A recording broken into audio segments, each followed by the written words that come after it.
Got Your Ears On is brought to you by Tactical Legion 9.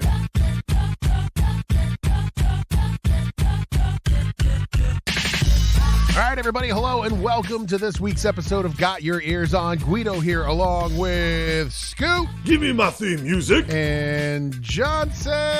It's been a hot minute since we've talked, Guido. A few things have happened. Yes, a few things have happened. Sorry, Just a few. Just a couple, just a few. Sorry we didn't have a show last week. Somebody was a little under the weather. Somebody was. I don't know who that. I don't know who that me, was. Maybe. Yes, it was you. It was Yes. rough. It was.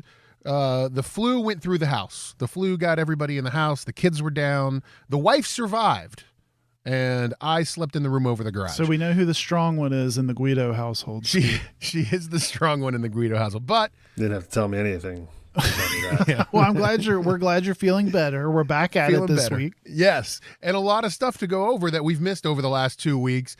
Probably the biggest, the thing that we'll start with the most, is WVU has hired an athletic director, and nobody knew who he was. I mean, I listen, it's great that they've got somebody, Wren Baker. I think it's an interesting hire.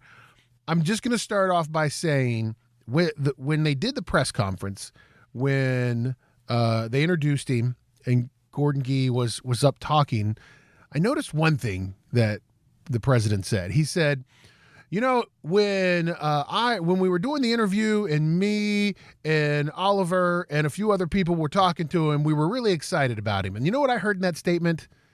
Oliver, guys. I heard Oliver's name in that statement, and I thought, I wonder if the Country Roads Trust really had some pull with this hire. Just wondering. I don't know. Johnson, what was your first reaction when you heard about Wren Baker, the new AD at WVU? Well, I think, honestly, my first reaction was North Texas. Scoot, what do I know about them? The Mean Green. They are the Mean Green. That's about it. I think we just exhausted everything I know about them. So that was my initial reaction, was nothing against Wren Baker, but I don't really know what's going on at North Texas, so I don't know how to feel about that. That was like my honest initial reaction. I had to go digging. I had to go do some research. I'll be honest. I like just about every other West Virginia fan. I was like, this is what we're getting. This guy that nobody knows. This is what we're getting. National search. And we went with the North Texas guy. That's kind of how I felt. No connection to the school, no connection to West Virginia, the state. Had not even been on campus to interview or anything. First time on campus is when he got there and did the press conference. I think the thing that came out of it the most, Johnson, that I guess what you kind of heard the most was how great of a fundraiser he was. Yes. How great of how much he could help with fundraising, how much fundraising he's done at the other institutions he's worked at. So you definitely saw that shift after listening to what Shane Lyons had to say, about what he thought his role was to what they've hired Wren Baker to do. I just have a hard time looking at the hire and not thinking, well, this hire was, President Gee and Oliver Luck and Ken Kendricks and the rest of the Country Roads Trust saying, okay, we've got somebody who will do what we want them to do now. Yeah, and by that Friday, I felt like Country Roads Trust was everywhere. On Twitter especially, and that Friday specifically, I think they had initially set a goal of $50,000 in new memberships. They blew past that. They moved the target to $100,000, and they achieved that. So it was sort of like, Guido, I think you just hit it on the head. It was like immediately you got hit with, hey everybody, remember this Country Roads Trust thing? And it's now like front and center of everything that's going on with around that whole announcement. So I think you hit it on the head. And Scooty, do you think like hiring a guy like Wren Baker, who it sounds like he's going to have a better relationship with Country Roads Trust than Shane Lyons did, and is a fundraiser for Country Roads Trust now, kind of like, does that help the program get the players that we need to get because of name and likeness? Like because of all the money that'll be filtered through there to the kids? If I'm going to be honest, yeah, that's what we want you to be, Scoot. The trust is nice. That's great. Here's the problem. Wren Baker. The reason why we're struggling to get the kids we want is because of the coach we have. That's what I think. Well, and part of this, Guido, front and center, talking about things that were front and center around this, Rob Alsop made an official statement saying two things. One, it's time to rally around Wren, which, Scoot, that made me think of like rally around the Wren with a pocket full of like what, pepperoni rolls or something. I don't know what in Rage Against the Machine parlance. And then two, work with Neal. He said it's time to rally around Wren and work with Neal. What do you? Because I read that, and that was sort of like when, for whatever reason, we get to dinner, and my wife says you got to work with what's in the refrigerator, and I'm like, I'm not really excited about anything in there, but you're telling me I got to work with it. That's how I read that statement. He's like, hey, look, this means we got to work with Neal, and I was just like, womp, womp. Hey, put on some dress clothes. We're gonna have an awesome dinner tonight. We're gonna do it up right.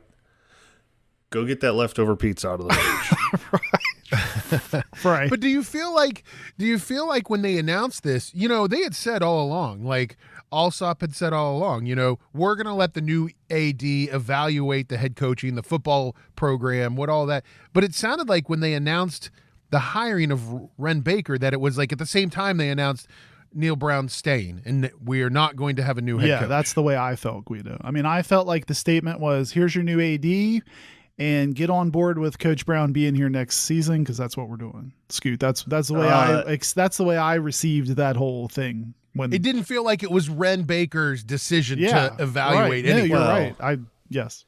It feels like we're being punished because of Shane Lyon's decision to extend Neal Brown. Shane extended him. We've got to sit with it.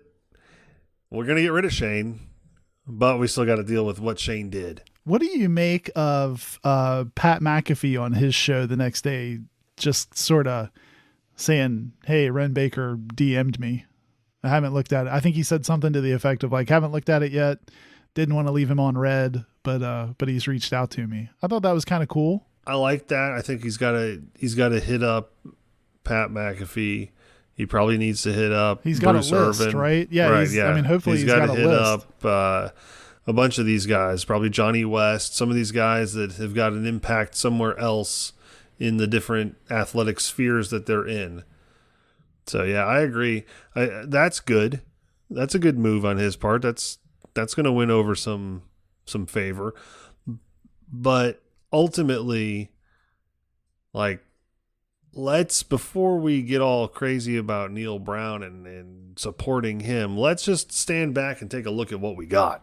That's my advice to Wren Baker.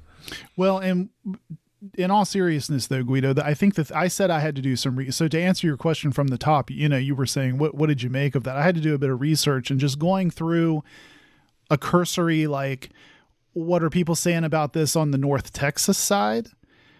That was something that gave me a bit of confidence, a bit of solace in this original thought of like, I don't know about this. Big words coming out of your mouth tonight. I'm trying them on for size. Solace, what do you think? Parlance. I need a thesaurus around here. Well, they were saying, people from the North Texas side were super like, oh man, love that guy. Hate to see him go. Best of luck. Hey, WVU, you're getting a good one. Talking about how they had been breaking fundraising records at North Texas. I mean, it seemed like people, it's sort of like, people, you don't want to go there and see people saying like, thank goodness that guy's out, thank goodness we're moving on from that guy. At least, you weren't reading any of that. Well, you read that, but then in the next paragraph, Wren Baker has not made a major college coach hire. In the next paragraph. Yeah, it doesn't look like he's had any experience doing that. So that's a concern for me. Yeah, I mean, I think that, I look at it.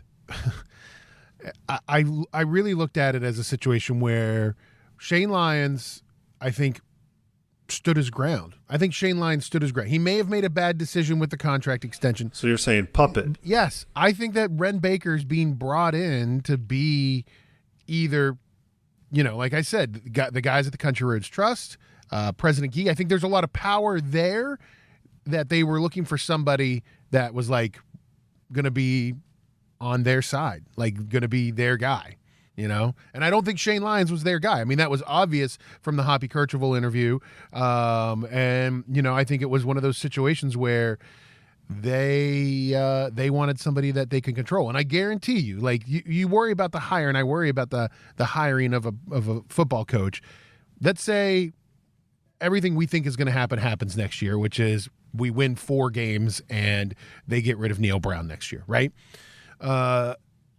Who's making that hire? Is it Wren Baker or is it Ollie Luck and Ken Kendricks and E. Gordon Gee? You know, so I don't know. It's an interesting direction, and what I think is even more upsetting is so now you've gone from, you know, a person that we don't know bringing them in. You know, yes, he seems folksy. He seems like a nice guy. Don't get me wrong. Where we heard that before? Yeah, right. But now love we that. know that's like your prereqs, right? That's like Yes. we love a good Friendly, folksy guy. Seems happy. He's got some young Bet you young throws family. a nice party. Wants a house on Sheet Lake. Good with a spatula. Well, and Guido, just to interject a minute. So Scoot, so you were saying, you know, we noted. So Scoot's looking at the show notes like a good member here of the podcast. So you know, we were saying he didn't really have any experience hiring a head football coach. What if I also mentioned to you, Scoot, that essentially it seemed like a day after this was announced, North Texas fired their football coach. Well, his name escaped, Luttrell. I'm probably messing that up, but they had, and he's been there quite a bit. He hasn't had very good bowl success, if any. I don't think North Texas has ever won a bowl. Well, if it's Luttrell Sprewell, that would make zero sense to hire the guy in the first place. That'd be very interesting, wouldn't it? No, I can't remember his name, but he was essentially fired. I think like, you know, like a day, 2 days after this was announced on the WVU side. So I thought that was interesting too. So Wren gets a 6-year, $1.1 million contract. So very similar to where Shane Lyons was, you know, contractually and money wise. I, you know, obviously have not seen the details of the contract. I'm sure that the buyout is not. What concerns me totally is when you bring a guy like Wren Baker in for an interview or you're talking to people, is this really a job he's going to turn down? No, it's right? a Power 5. You're talking Right. about, you know, what are there? There's probably 60 D1 Power 5 athletic director jobs. And of those 60 jobs, there's, you know, I mean, we're top 30 of wins all time. Well, I'd say in I football would and say of the basketball 60, combined. So it's like, probably a top 30. It might be 30 to 35, somewhere in that. If you were to rank each athletic department as a right. we're in a You're top not going to half. turn that down. No way. So by accepting that, my concern is, and maybe I until this all went down in my mind, to be honest with you, I never really realized Shane Lyons was a power player, so to speak. I never really thought that he was a guy that had a lot of what's the word I want, Johnson? Chutzpah? Chutzpah, Yeah. maybe. I didn't think he had a lot of chutzpah. Well, but Scoot, Shane Lyons is someone who I think last year just won the. He was not. What was that, Guido? He was named the overall, like, whatever, the best AD Athletic of the, director. Yeah, athletic director of the year, I mean, whatever. So Yeah, right. he's well respected in the industry, well thought of. And I mean, this is not a knock on Wren Baker. He just doesn't have the experience, but he's not going to say no to this. So when the powers that be call him into the office and they strongly suggest something, he's going to go along with it because Right. that's what he's been brought in to do. So it doesn't give me a lot of hope. Yeah, I mean, yeah, that's good. I agree. I mean, I think that, you know, and now that we know, and the team knows, and everybody knows that Neal Brown is sticking around another year and we're going to have him as a head coach. You saw a lot of people jump in the portal, especially wide receivers. We lost a lot of wide receivers this week, Johnson. So let's just look at the names. A lot of names went into the portal. Some surprises, some not surprises. JT Daniels enters the portal. I don't think that was a surprise to anybody. No, I mean, if anyone's surprised by that, then you haven't been paying attention to mid-season on, right? I mean, come on. I mean, maybe Toothman Ford might have been a little shocked, but Another quarterback that entered the portal was Goose Crowder. I think you called it, Scooty. I mean, we were talking about it last episode. He I mean, probably is entering it a year late, to be honest with you. I mean, the writing has been on the wall here now for 2 years that we're not really going to give him a fair crack at anything, so you might as well look other places. We do finally, though, Scoot, we've been dying for, 4 years now to use the goose is loose. So the goose is finally loose. Is loose. So yes, sayonara to Goose. Best of luck to the goose. He He finally had a got great loose. football nickname. He Man, did. would that have been I fun mean, it to was talk just about. tailor-made. Right. That would have been great to run with. So early on, though, Guido, so last week was the first week of the portal when you were down with influenza A or B. Yep. And it felt like, I think for a lot of people, at least via the Twitter and the social media, that it wasn't all that bad, right? At that point, it was essentially Goose, and I think Reese Smith had said Reese Smith, sayonara. and then JT Daniels. So it was a couple of people that most people were like, okay. Like we've weathered a bit of a early storm, I think. Yeah, is we what, thought we'd see a lot more. Everyone hates Neal Brown, so where's this big mass exodus? and then bless right? our little hearts, right? Little did we know. Yeah, well, that's how this guys are transferring like last minute nowadays anyway, so it doesn't really matter when it happens. It's up until week 1 of the season, guys are transferring. So you just got to kind of keep your head on a swivel and wait and see what happens. But Guido, from a wide receiver standpoint, so like you said, we said Reese Smith. More recently, Caden Prather is more recently announced, and I think most people, if Twitter is any place to gauge this stuff, I think the biggest freak out, which as a quick aside, if you would like to just follow freakouts in general on Twitter, WVU transfer portal freakout is entertaining. Yes. People go nuts. But Reese Smith and then Caden Prather, who I think most people were like, hey, look, Caden Prather, most likely wide receiver 1 next year if he stays. So he's not. He's already entered the portal.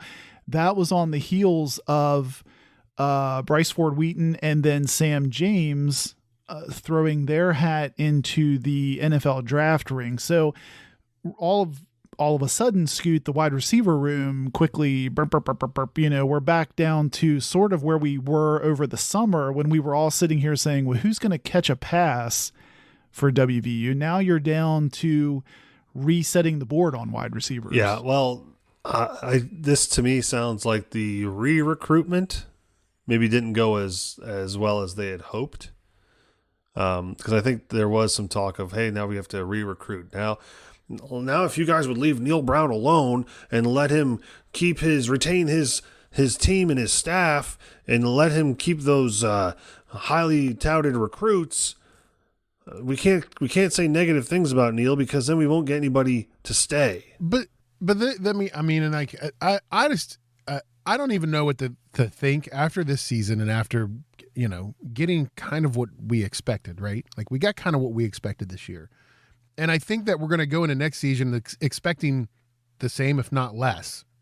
Is WVU, were they looking at the landscape and the situation? Was the university looking at the landscape and the situation and just saying, you know what, we're just going to tank another year? I mean, that's what it feels like the decision has been made. And I think that's why you've seen players just jump ship, is that that's the feeling in the building. Yeah, and I think just really, really quick along that same thing. So I just want to bring up too, Guido, to sort of mesh with that argument. Scoot, if the greatest hits CD for Neal Brown includes "Who Left My Cupboard Bare," that would be a title, and then another one would be "Them COVID Blues." Right, it would probably be another track on that. I have can I interest you in a third track on this album? Yeah. So it's an LP. The third track on this would be "That Dang Schedule's Too Tough." And so a week and a half, 2 weeks ago, John Antonick, I didn't bring it up on the pre-flu show with Guido because I didn't think it was going to be a thing.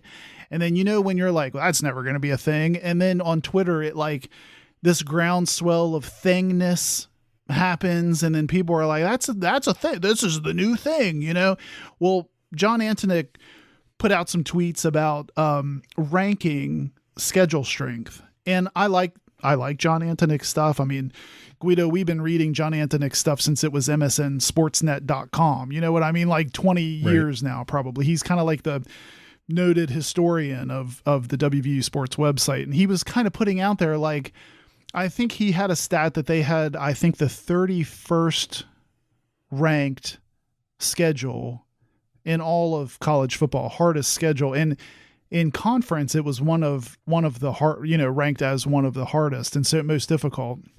And so I don't think he intended it this way, but he added some context of saying like, hey, look, the Fiesta Bowl and Sugar Bowl teams never played schedules like that. And I don't think he intended to, but he became this like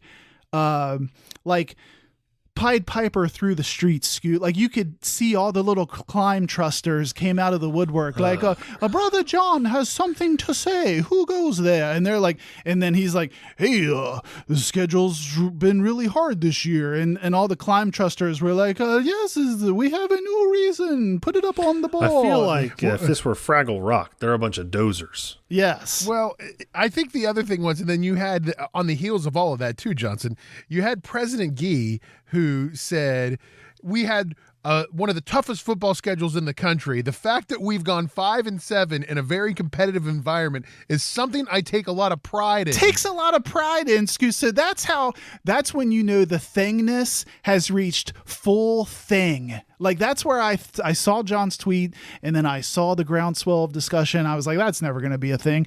And then just like Shane Lyons went to the cupboard and COVID, President Gee goes for we had a super tough football schedule. You should be happy with 5 wins. And I just was like my brain just went.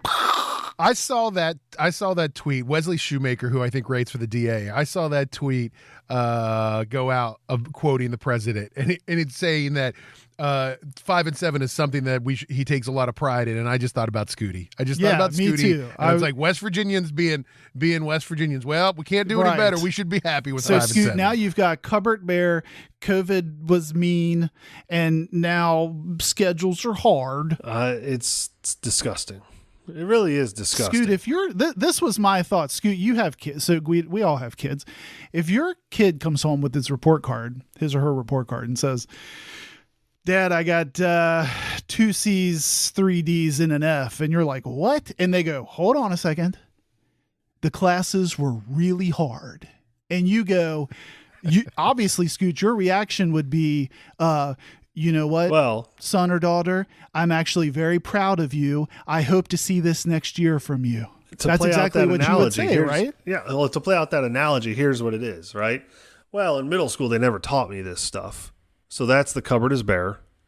Okay. So then you've got, I did get sick. So I had to, the doctor wrote me off for a week. COVID. Yeah. And then you've got, I've got a real tough schedule. Taking AP classes. Yeah, I got a real tough schedule. Nobody's going to be happy with that. Nobody. You're rolling with a 1.8 GPA. Come on, son. It's like all the climb trusters got exactly. They all looked at each other, nodding their heads like, "Oh yes, yes." See, schedule hard. We're gonna give everything's fine. Give them another chance. Needs more time. This is year 2. It's only year 2. Said that at the same time. It's ridiculous, Guido. It's ridiculous. You were wearing a Jarrett Deggy shirt not so long ago. Talk us out of this.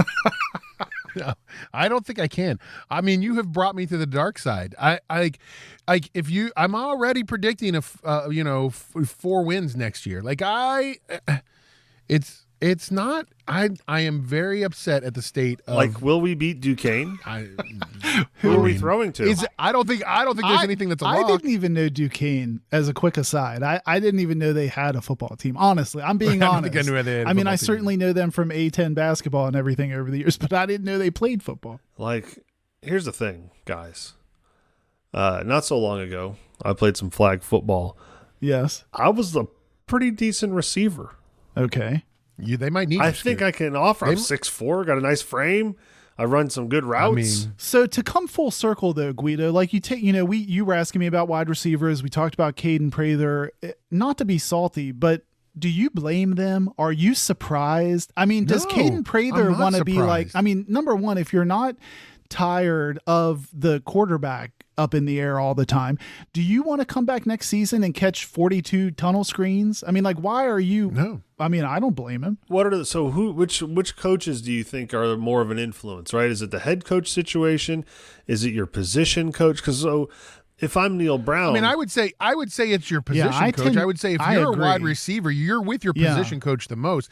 I think the problem, Scoot, I don't think it has to do with coaches. I mean, I think it just has to do with, here's the thing. I'm not even going to put it all on Neal Brown, right? Like, I think Neal Brown is in a tough position now. I mean, you're not going to leave this job. You got a lot of money tied up in this job. I think the problem is the institution. I think the problem is the way that the institution is treating the football program right now. And they're treating it with kid gloves, right? They're afraid to make the push. They're afraid to make the change. They're afraid to wipe the slate clean. And so they just continue every year as they do this, as they prolong the inevitable, as they push it out further to make it worse and worse and worse and make us more irrelevant. Is this buyout driven, do we think? Do we think we're so afraid to do this because of the buyout? I can't imagine it is. I can't imagine it's buyout driven. I have a hard time thinking that West Virginia University can't come up with $16 million, right? Yeah, they can come up with $16 million. But I feel like, and here's the thing, and we had that talk with Jake when he was on the show a few months ago. Like, it wouldn't even have been that, because they would have negotiated it, right? I just feel like we're being punished because of Neal or because of Shane's decision to extend him. No, I think. Do you want to know what I think? I think that Gordon Gee really likes Neal Brown. I think Gordon Gee thinks he's a good guy. He's folksy, and I think I think that is what it's all about. And I think that the missus makes good macaroni salad. Yeah, and I think the timeline. I think they backed them. Someone on Twitter. I don't remember who to give credit to, but someone tweeted something out about everything since the Iowa State game has been just like falling all over yourself. And remember the three of us watching during the Iowa State game, there were two things we talked about. One, does this guy get tarmacked right here Ames? Does he get left in Ames? And then two, Guido, you were the one. So Scoot and I were like, I think this guy gets tarmacked. You were what I thought in hindsight was the voice of reason. You kept saying, no, I think they're going to run it to the end of the season. Yeah.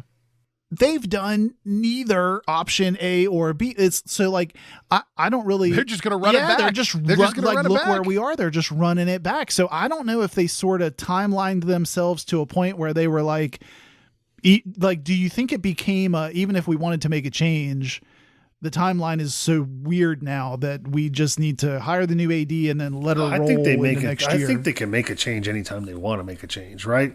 Who was the guy? Wasn't there a guy that was? It was basketball. Never mind. What, Dockich? Are you going to bring up Dan Dockich? No. I was going to bring up the Mazziello guy from Manhattan who got fired the week before. Oh, the week before the season. And that's why we were getting Jose Perez. That's why we're getting Jose, yeah. Right. But that's what I'm saying. I don't, if they would have done something big with the AD, I would have said, hey, maybe they're making a change, right? This is the push. This is the beginning. But I feel like. Do you think if we get Rob Mullins? Because the rumor was that I think if you get Rob Mullins, I think if you Patrick get Chun, the rumor was that those two guys had almost turned that job down or had turned the job down, and maybe Wren Baker was not our first choice. I think if Mullins, if you'd gone Whit Babcock, if you'd gone big name, right? If you'd gone a guy who was already Power 5 D1, then you were going to make a splash, right? You were going to make a big change. I think by going Wren Baker, you're saying, all right, we're going to try something new where he's going to be part of the team. Yeah, I agree. I agree with you guys. Instead of being like hard edge with those other names, you sort of softened it, went fundraising status quo on everything else, didn't you? That's what it feels like. Yeah, that's what it feels like. It's totally what it feels like. So, I mean, I'm not overly optimistic at the direction of the football program. And I think I could be wrong. I mean, I think it's going to be when the pressure's really going to come is that's really going to reflect on season ticket sales next year. It's really going to reflect on butts in the seats and beers being sold. It'll be an interesting year because football's where the money's made, guys. I mean, basketball's important, but football's where the money's made. I think you're on the money. I think you're I think you're like 75% on the money. I think you're 100% on the money if we head into conference play next year 1-2 because we beat Duquesne. Right. Because look, we open at Penn State. Nothing gives me confidence we're going to roll in there and like pull a fast one on them. And then you come home and you're going to play Pitt in the non-con. So I think if you roll in 1-2 and people are like, well, I was all excited about those games, I'm not engaged now, I pretty much know what's going to happen. I mean, yeah, you're right, Guido. I don't know. That malaise is going to continue, isn't it? It's just going to roll right on into the season. And the other thing I'll leave it at is I had said that I thought this was a really important AD hire because there is a good chance that this AD is the AD who will hire the replacement for Hall of Fame head coach Bob Huggins at WVU. And I'm just, again, you're talking about a guy who's at his first Power 5 school, who's never really had a major hire. He's never hired. I mean, I'm sure he's hired a basketball coach. I know when he was 26 years old, he was a high school athletic director, and I get all of that. But like, I mean, these are I foresee him in the next 3 to 5 years at WVU having to make two major program hires. So I don't know, guys. We'll see what happens. Let's pivot a little bit and talk about Coach Huggins and his basketball team. So since we last talked, WVU has played 3 games, lost won 2 of those. The thing that was entertaining about, or that is interesting about these teams that they're playing, these non-conference, preseason, whatever you want to call it, pre-conference scheduled games, both Xavier and UAB are really good teams. Like, they're not joke teams, right? Xavier and Ken Palm was like 32 when we were ranked 30 in Ken Palm. UAB came into playing us the other night. They were in the top 35 in Ken Palm. They won Conference USA last year, and they've got, what's his name, Jiffy Pop. What's that guy's name? Jelly Walker. Jelly Walker. They got, Pop. Player of the Year. That's a good name. That'd be a good basketball That name, is a good name. I mean, we're working on the Joey Toots thing. I'm still Joey all Toots on is board good. with Joey Toots. Joey Toots Well, is good. Xavier got away from us, Guido. I think of these 3 games, we finally got a win that I think, if you follow WVU basketball Twitter, there's a contingent of people that are like, yeah, we're 7-2, whatever. We need to start beating the teams that we're proud that we can beat our chest at and be proud of winning. I think Scoot and I were talking about this the other day. I think that should have been Xavier, but then we just stopped basketballing with like 4 minutes to go in the game. That was a 1-point game, Scoot. With 4 minutes to go, we end up losing by 10. That just got away from us. That would have been a great road win against that Xavier team.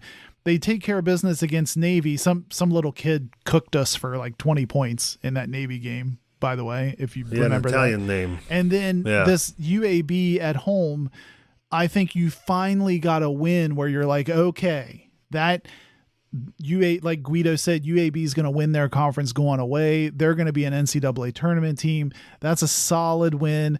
I think at the time, at least, Jelly Walker was in the running for averaging the most points per game coming in. He only had 6 points in the first half. I thought they locked. Now, he still got his. I think he finishes with 19, Guido. But overall, that was a good win. And really, except for some early minutes in the first half, WVU pretty much leads wire to wire. I didn't really think it was in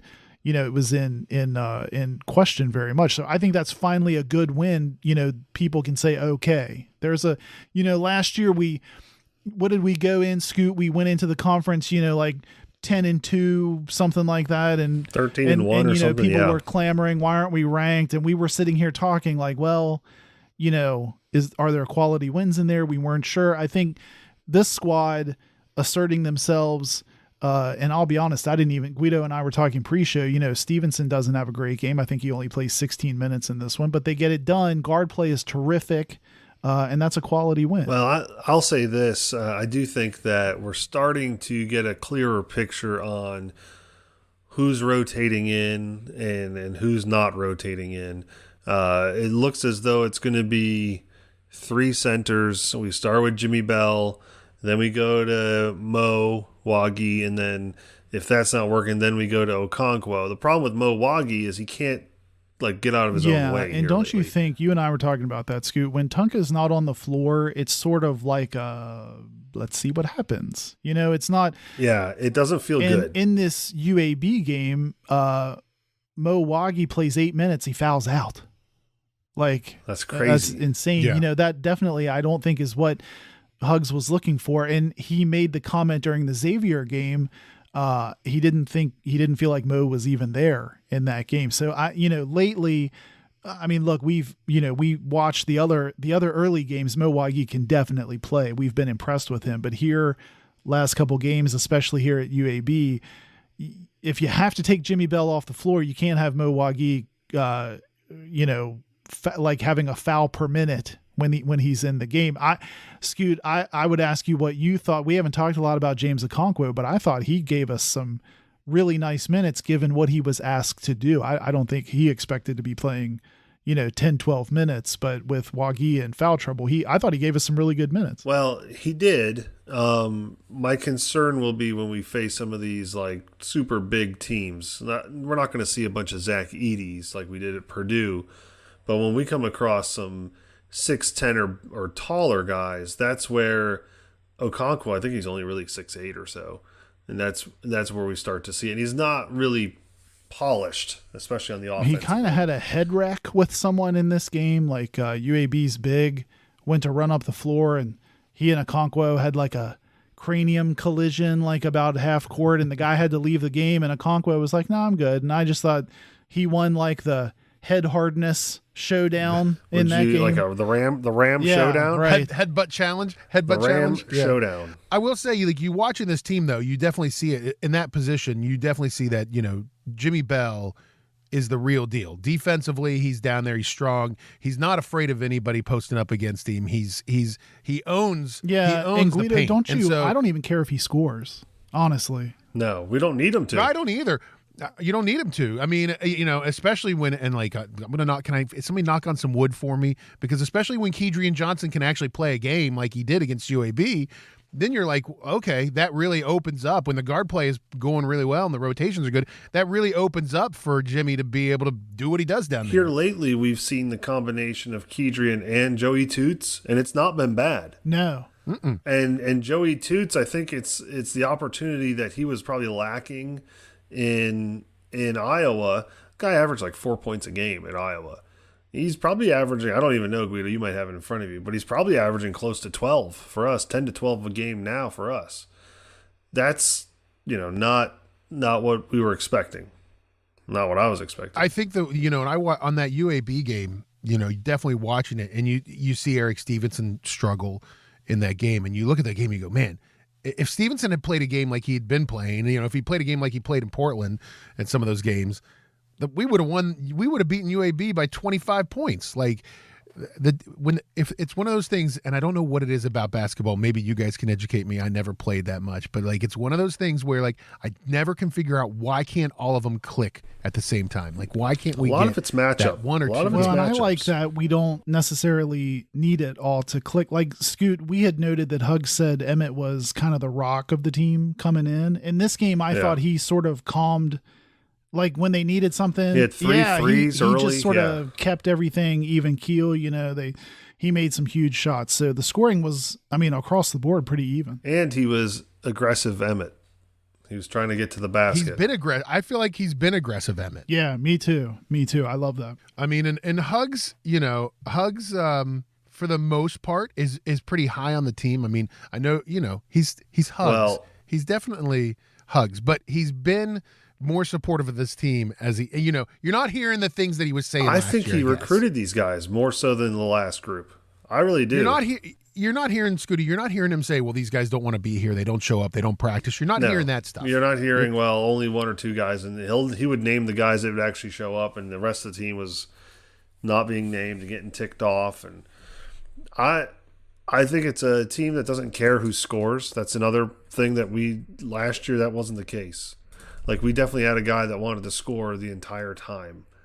This is it could be Trey Mitchell, it could be Emmett, it could be Stevenson, it could be Joey Toots, Kedrian's been doing well. There was a game where Seth Wilson did really well, so they don't really care where it's coming from as long as it's showing up. We give Kedrian, I probably give Kedrian a lot of heck, and Kedrian has changed in his defense. I think he's been playing terrifically. I thought he played great in this UAB game, and he's gone from when he pulls up to take a shot, it goes from I'm like, oh geez, please don't do that, to very good. Like he had 17 points in this game. You know what I mean? So I don't know. I think he's obviously worked on that, because I don't think we ever expected Kedrian last year to be leading the box score with 17 points. But Guido, he played great in this game. He was 5 of 10 from the floor. Yeah, and I mean again, like we've been saying, he's been getting better. And I don't know, maybe it's Kedrian just feeling like he can fit in with this group, right? Like,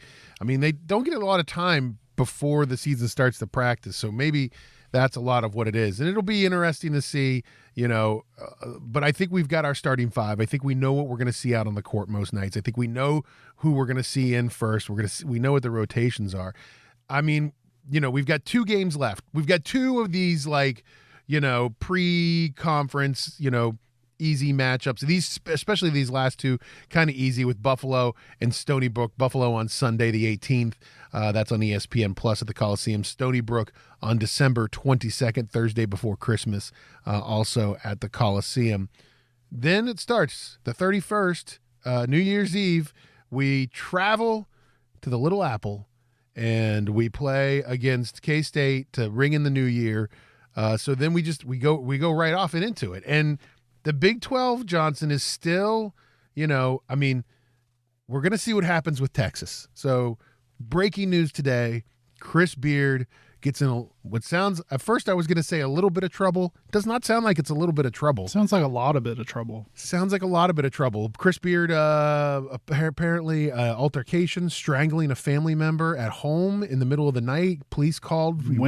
Went to prison, was released from prison. Like, Scoot pointed out was, what was it, Scoot? He was suspended without pay. I think without pay, we noted. Feels worse. The key part of that phrase, I think. Feels right? worse than if there was maybe some question as to whether or not he was involved. I think maybe the university has a protocol where anyone that's charged with a certain degree is automatically suspended without pay, but in my estimation, it sounds like, if there was some question about this, it might have been a suspension with pay.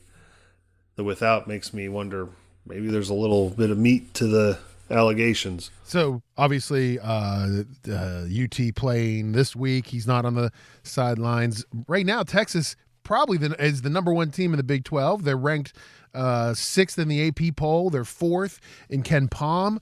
I mean, they were considered a team to beat, or one of the teams to beat. Just beat Gonzaga, picked in the top 3 preseason for the conference. I mean, this could be, depending on what happens here, Guido, like you were saying pre-show, I mean, this could change the complexity of the Big 12 as the season goes on. Who knows? So I guess we'll see. And we'll probably see soon enough, I would think. But right now, and as you guys know, we love the computers that Ken Pomeroy has. Right now, this guy, could he Scoot buy especially. this computer like Watson? Scoot especially. It's Watson.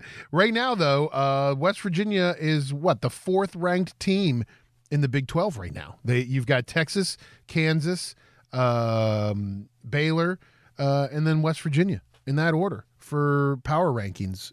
West Virginia ranked 23rd in Ken Pom. They received a good amount of votes in the AP and coaches polls this week. So, I mean, like you said earlier, Johnson, last year we were all like, well, what's going on? We're winning all these games and we're not even receiving votes. And this year you're seeing something different. You're seeing that West Virginia team have a tougher preseason schedule, have some legit good wins in there, and their losses, even though they're tough, it's tough to lose. At least they're losing to teams that are good and that are on par with them in a lot of the rankings. So I think we're on the right path. I feel like this team's on the right path, Scooty. Yeah, we're definitely on the right path. I'm just I'm hopeful to see how we do once we get going with Kansas State. That'll be starting to be a little bit more of a true test. And then you get into a little bit more of a rhythm with the games, right? So you'll play one early week, you'll play one toward the end of the week. So you start to kind of get a feel for that. And I'm sure we'll have a couple of those back-to-back road games where you have a Saturday night and then a Monday night where you're, I don't know, Baylor and Texas Tech or something back-to-back. Well, it is going to be interesting because, Guido, we go on the road to start these first 2 conference games. Then you come home and you're like, okay, good, we're home. Well, nope. You're home to play Kansas, followed by Baylor. I mean, the road it's going to be, we know this is going to be a buzzsaw.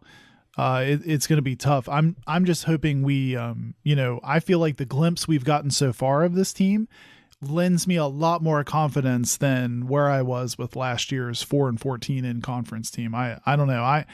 I'm starting to round out, we didn't really do our preseason prognostications like we did for football, but Scoot, I think this team is capable of a 500 or better even. Mm-hmm. I'm going to go out on a limb and say bet. I can see a 9-9, 10-8 conference record out of this team. What do you think? I would say I feel more like I think we're going to see like 12 wins. I think it's going to be. Whoa! Wait a minute, Guido. Whoa. Wait. I think Scooter, it's going to be. Are you optimistic? Yeah, I think it's. Wait a minute. Are you saying you're optimistic? On this I am, because I'm seeing some. Wow. Like we're doing what we're doing right now. Now, granted, it could, upturn the apple cart. Is that the word? Is that the phrase? I'm just saying. I mean, it's okay. a phrase. Yes. When we get we're not even factoring in Jose Perez yet. That's a guy that averaged 19 points a game. Yeah, that's true. So, that's true.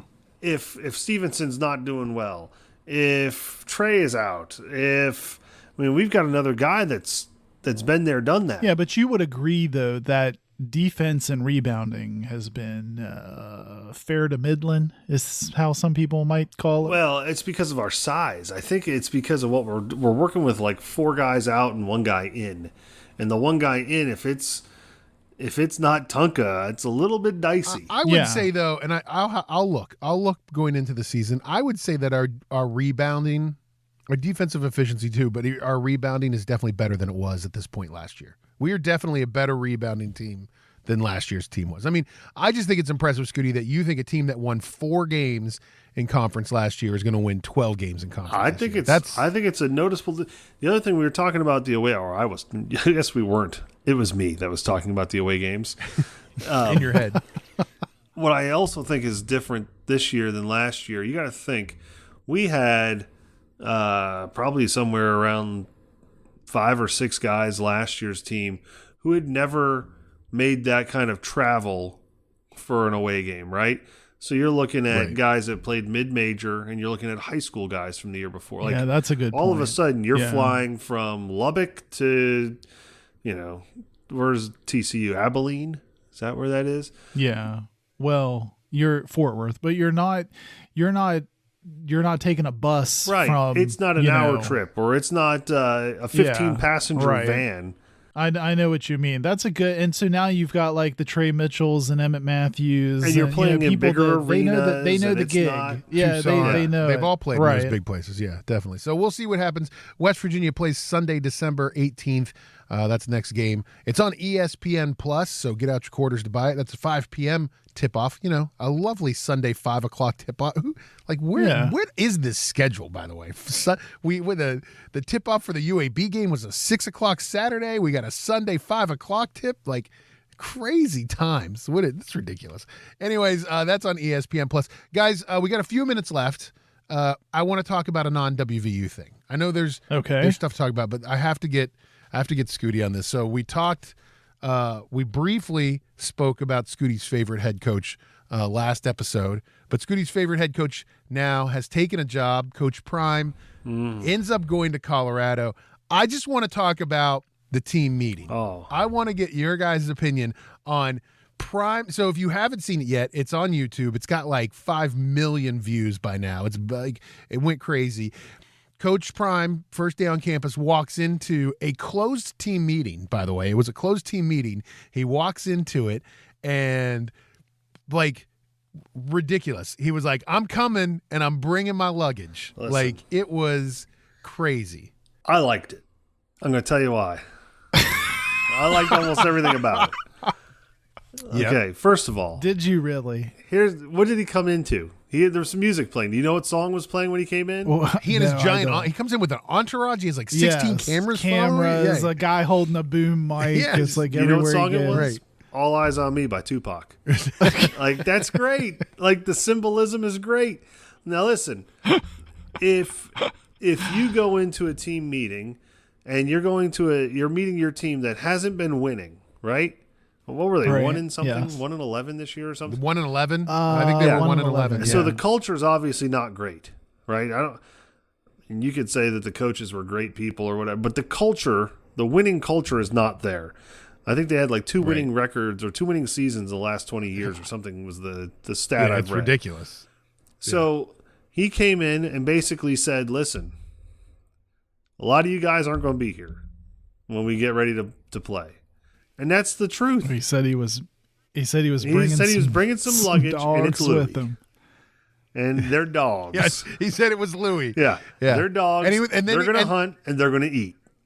I love that. And then he was like, "The boys, the portal is open. You should think about getting in the portal." Like, But listen, crazy. it's up Like- front, right? It's not like hemming and hawing around it. Like, listen, if he comes in and he does what he plans to do, you're going to have a bunch of guys whining and crying and saying, well, I think I got a shot. And then they try out, they kind of get strung along, so to speak. Well, and look, he's taken a lot of hate and a lot of heat here, Scoot. But I think to your point, conversely, he could have said, "Don't anyone go anywhere. Let's Stick see with how it's me. going to work out. We'll let the chips fall where they may. trust the climb.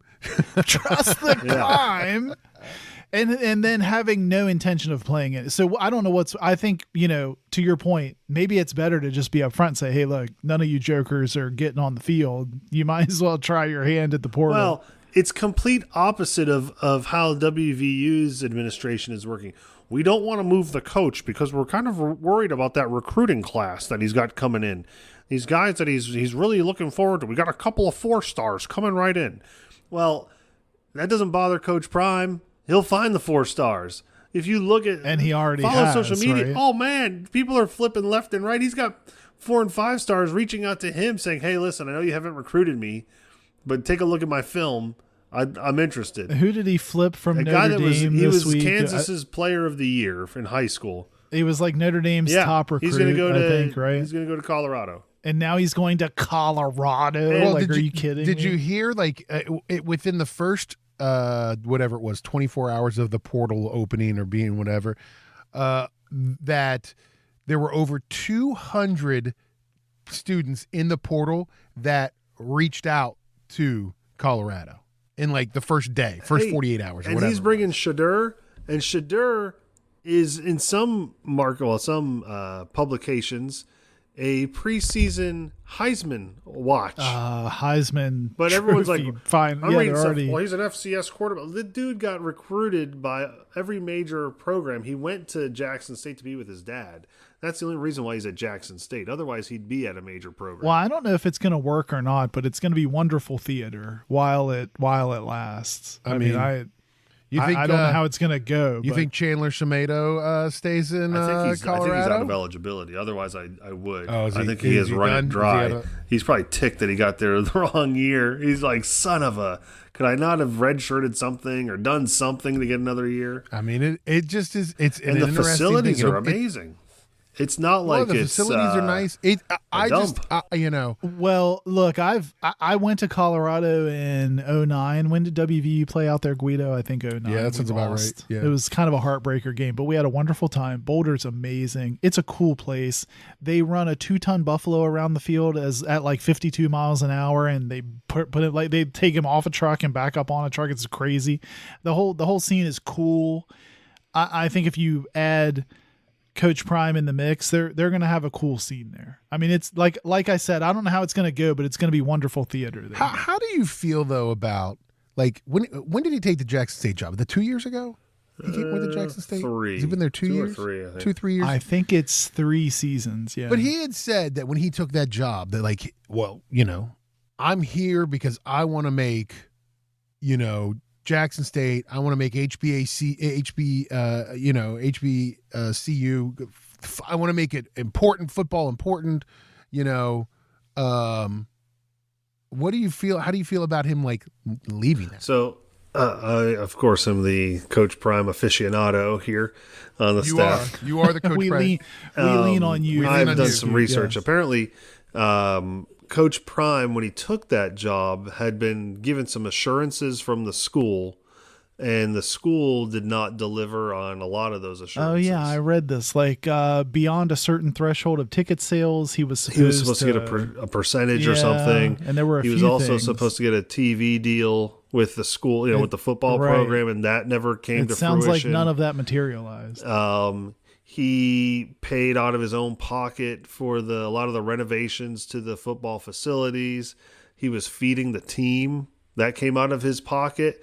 So there was a lot of stuff that I think another one was the bowl game. He had to pay for the team to go on the bowl game because the college wouldn't, put that money back into once they went. The college wouldn't give the money back to the football program. So it was just like some stuff like that, if true, hey, listen, I think they're better off. He left that place in a better spot than when he got there. In a way, I think he's done an all right job there. It'll be an interesting show to say. I mean, he puts on a show. Like Give that's me what he my does theme wherever he music. goes. That's what I'm going to say every time we get on this. That's going to be my intro. That'll be a new intro. So I don't know. We'll see what happens. Contrast that, Scoot, against what you currently get in Morgan. So if you prime time in Boulder versus what? Versus we've got the matinee, syndication or something. The matinee what in is Morgantown. like reruns or something? But I think what you bring up a good question though, Johnson. Overall, like this is like Coach Prime going D1 Power 5 school now. Like if he can do there what he's done at Jackson State, if he can build that program, that changes the landscape of head football coaches, right? Like that changes the way we don't think about hiring. All it does is make me more Neal angry. Browns or the Nick Sabans or those guys. You know what I mean? Like it changes the type of person that they go after. Because what is Coach Prime doing right? Well, it's energy. He's bringing in the right guys. He's got, it's the names, it's the players, and he's got people engaged, like he's selling the school. Hey, come be a part of this. Not, we're trying to re-recruit. Hey, don't leave. Prime's trying to figure out how many he can let in because they're all trying to get here. And to me, it's a paradox, right? In the sense that you've got this guy who's kind of brash, kind of outlandish, kind of, listen, is he arrogant? I don't know. I think he's confident. I mean, it probably comes across as arrogant. But at the same time, like in that team meeting, he said, hey, there's not going to be any hats. There's not going to be earrings. You're not going to have a cell phone out. He said, we're all going to look like the same. We're going to be the same. We're going to look like football. We're going to look like a football team. And that's like counterintuitive to everything you would think. If you just met him on the side, you'd be like, no way is that, like you would think that guy is all about the hats, the earrings, the Right. look. Well, I think there's a lot of people, and I think Wolfman, there were a couple people on WVU Twitter that responded really positively to that. Like, hey, look, it's my way or the highway. I'm the coach, and I think people were like, they want that, they can see where people respond to that. In a way, it's probably more old school than it is new school. Like, Right. isn't that ironic? Yeah. in a way. How about that cat in the meeting who kind of quickly grabbed Pulled his his hat hat off, and tried to tuck it down? Stuck Yeah. Like, oh, crap. I mean, I may have it's- walked into something here. I mean, I won't lie. Like, I'm going to be paying attention next year. I'm going to be watching those 10:30 at night kickoffs you get for those West Coast teams. It'll be well, interesting. it's going to be a little bit more exciting than the bubble screen. Oh man, Instead of WVU, we're going to be BSU. bubble screen Bubble you. screen Bubble University. screen. Bubble screen you. Malashevitz, bubble screen, 3 yards. Well, to cue it up, Guido, for next week, because I know we're running out of time, but Scoot, let's earmark a conversation for next time. We need to go true RPO. We need to just fully embrace a full Pat White, Steve Slayton, Owen Schmidt offense. You might get it. Let's go. Let's go. Nico Come on. and Can Garrett. I- You might get it with Garrett. Yeah. Can Let's I just watch embrace Nico it. Come on. fake throw the ball 15 times a day? No, I mean, let him run. Let him couple keep you honest throws per game. Let's cue this up for next week and talk about it. Don't worry, guys. The tools are there. Next week, we've got a whole 10 months to talk about it, so don't you worry your pretty little heads about it. All right, guys. Well, listen, we should probably wrap it up for this week. Thanks for listening, everybody. Hey, listen, don't forget, you can find us online. Look for us on Instagram and Twitter at Got Your Ears. You can also find us on Facebook. And check out our website, Johnson, gotyourearson.com. It's all on the website. We'll post the show with all the show notes that Scoot was dutifully referencing earlier. They'll all be right there. You can also click the TuneIn link right on the site and listen to the latest show. You can also click the link to the merch store, and Guido, Christmas is coming up. Yep. Maybe you want to treat your special someone to some GYEO merch. Check it out. It's all right there. Yeah, check it out. GotYourEarsOn.com. Well, Coach Hugs and the boys play on Sunday at 5 p.m. in the Coliseum. That game's on ESPN Plus, so check that out. We'll be back next week with another show. Thanks, everybody, for listening. We'll see you next time. This has been Got Your Ears On.